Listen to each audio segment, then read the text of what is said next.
The Holy Gospel according to Mark, the 6th chapter. Glory to you, Lord. King Herod heard of it, for Jesus' name had become known. Some were saying, "John the Baptizer has been raised from the dead, and for this reason these powers are at work in him." But others said, "It is Elijah."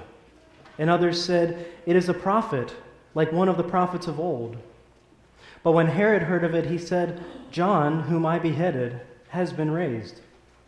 For Herod himself had sent men who arrested John, bound him and put him in prison on account of Herodias, his brother Philip's wife, because Herod had married her. For John had been telling Herod, "It is not lawful for you to have your brother's wife." And Herodias had a grudge against him and wanted to kill him. But she could not, for Herod feared John, knowing that he was a righteous and holy man, and he protected him. When he heard him, he was greatly perplexed, yet he liked to listen to him. But an opportunity came when Herod, on his birthday, gave a banquet for his courtiers and officers and for the leaders of Galilee. When his daughter Herodias came in and danced, she pleased Herod and his guests. And the king said to the girl, "Ask me for whatever you wish, and I will give it." And he solemnly swore to her, "Whatever you ask me, I will give you, even half my kingdom." She went out and said to her mother, "What should I ask for?" She replied, "The head of John the Baptizer." Immediately she rushed back to the king and requested, "I want you to give me at once the head of John the Baptist on a platter." The king was deeply grieved, yet out of regard for his oaths and for his guests, he did not want to refuse her.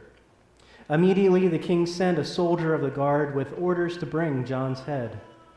He went and beheaded him in the prison, brought his head on a platter, and gave it to the girl. Then the girl gave it to her mother. When his disciples heard about it, they came and took his body and laid it in a tomb. The Gospel of the Lord. Praise to you, O Christ.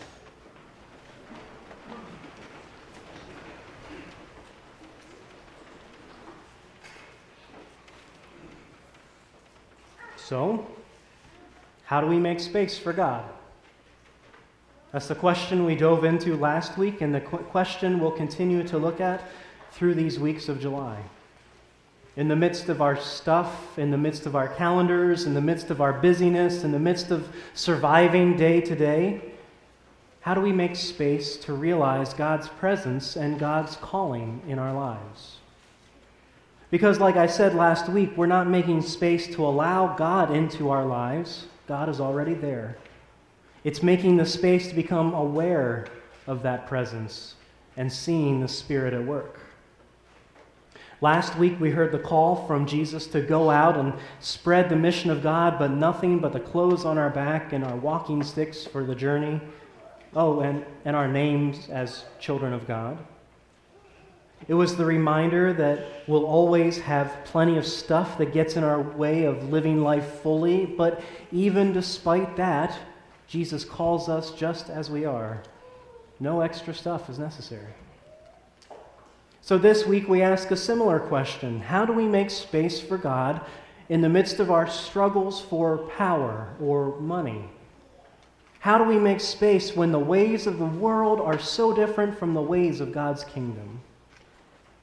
And so to begin addressing that question, we once again turn to our gospel story. But today's gospel is one that certainly left me scratching my head a bit, trying to figure out how this fits into Mark's larger story. So I wanted to at least try to explain what I understood of it. In true Mark fashion, today's gospel immediately follows last week's story, where Jesus was continuing his ministry in his hometown. The people there were astonished at his wisdom and were actually preventing him from doing many of these great deeds of power. And so Jesus pushes forward with this ministry by sending his disciples 2 by 2 with very few of their belongings, because they didn't need them. They had the clothes on their back, their names written on their hearts, and their mission in their minds. So that's what King Herod heard about. He heard about these amazing things that Jesus was doing. He heard about the mission and the sending of these disciples. But he and others obviously hadn't heard about Jesus yet, because they didn't know who exactly was doing these things. Some thought it was Elijah at work. Others thought it might be a new prophet. But Herod immediately thought about John the Baptist, whom he had killed a while back. And Herod then proceeded to recall and retell that story, a story that obviously weighed heavily on him, of when he had John the Baptist beheaded. So my head scratching came because Herod was having this flashback to John's head rolling. So this flashback is located just after Jesus has commissioned his disciples to take up the work of the kingdom of God. This flashback is Herod lamenting his actions and what his power had become. And that's maybe where the point is for us this morning, that there is a difference between God's kingdom and the kingdoms of this world, which isn't a huge surprise. The kingdoms of this world, like Herod's kingdom, well, they're dominated by the will to power, the will to gain influence over others. This is the world where competition and fear and envy are the currency of the realm.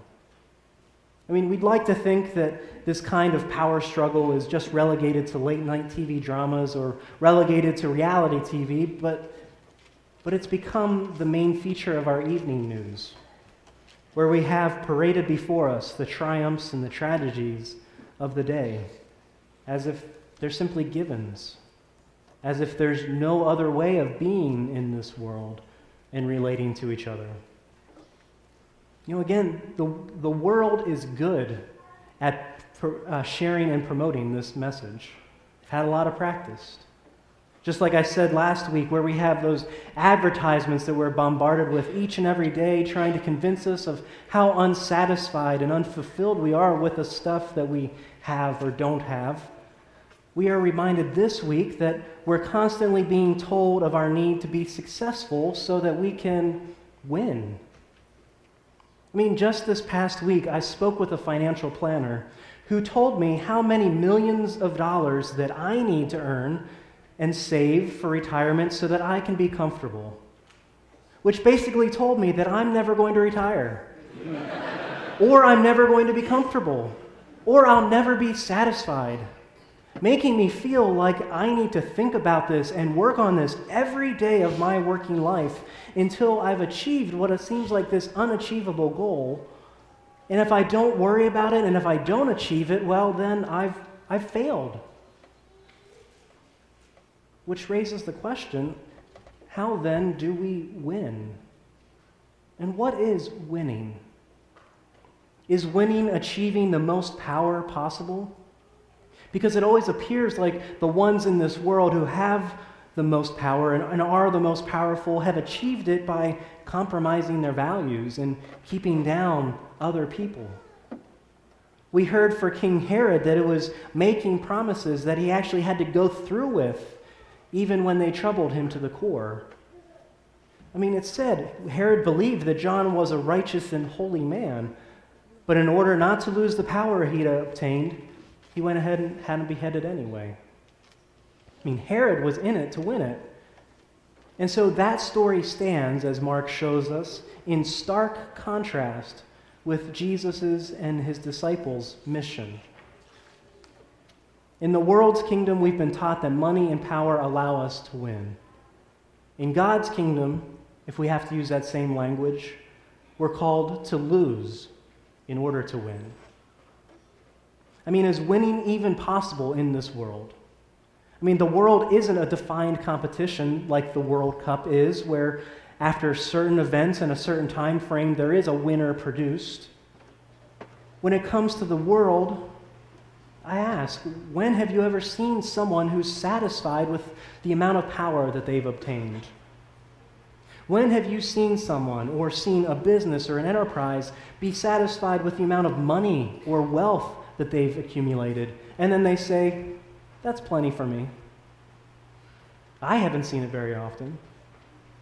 The world continually strives for this winning, but there are never winners in that sense were very few winners. So Jesus is pushing us this other way. Which again, I said, that's not terribly big news to us. We talked about this. This is our story. I think all of us have striven for this other way. I mean, even King Herod knew about this other way, the way that John the Baptist, whom he feared and respected, was proclaiming in his ministry. Yet knowing that, Herod still had him beheaded. Why do we continue to get sucked into this constant struggle of winning and success in this life? What makes us the judge of who receives the benefit of our success or money? I mean, what makes us believe that our success or money are ours in the first place? This is a difficult struggle to manage because these kingdoms are constantly battling for allegiance. And it's been that way all of human time. We share the same struggle that Paul did, I'm sure, who wrote, honestly, "I do not understand my own actions, for I do not do what I want, but I do the very thing I hate." Even Amos this morning knew the struggle of how humankind was being judged by God's plumb line. So as always, the struggle is how to live in the midst of and in response to these kingdoms. Well, as we've been talking about, one way we can do this can be seen in what our youth are doing later this week. This group of 10 youth and adults will be joining nearly 30,000 others in Detroit. As I said, they're going not because the city's a popular tourist destination or because the city is winning. Really, we're going to Detroit because Detroit is not winning in the world's view. In between bankruptcy and foreclosures and systemic racism and poverty and corruption, in the world's view, this city has pretty much lost, and lost painfully. So we're going to witness God's kingdom that's alive and well in the midst of all this other stuff. We're going to Detroit because God has been there all along, and we're all in this together because we're all in this life of faith together. A life of faith where our humanity is bound up with the humanity of others, especially those who may be different from us, especially with those who the world sees as less. Sometimes all we can see in front of us are the choices of this world. Acquiring for ourselves, saving and hoarding, serving so that we feel better and look better. But Jesus invites us into this different reality, a better reality, a vulnerable reality. Jesus invites us into God's kingdom, a kingdom where there are no winners or losers, just children of God, all beloved, all welcome, all deserving of love and respect, not based on merit or accomplishments, but because God values each and every one of us. Our lives will most likely not end up being beheaded like John the Baptist was, but maybe that's what we need to strive for. To live our life as John did, focused on Christ, focused on our neighbors, and giving so freely of ourselves and our money and our gifts. To give our lives fully in service to the one who gave himself for us. To me, that's winning. Amen.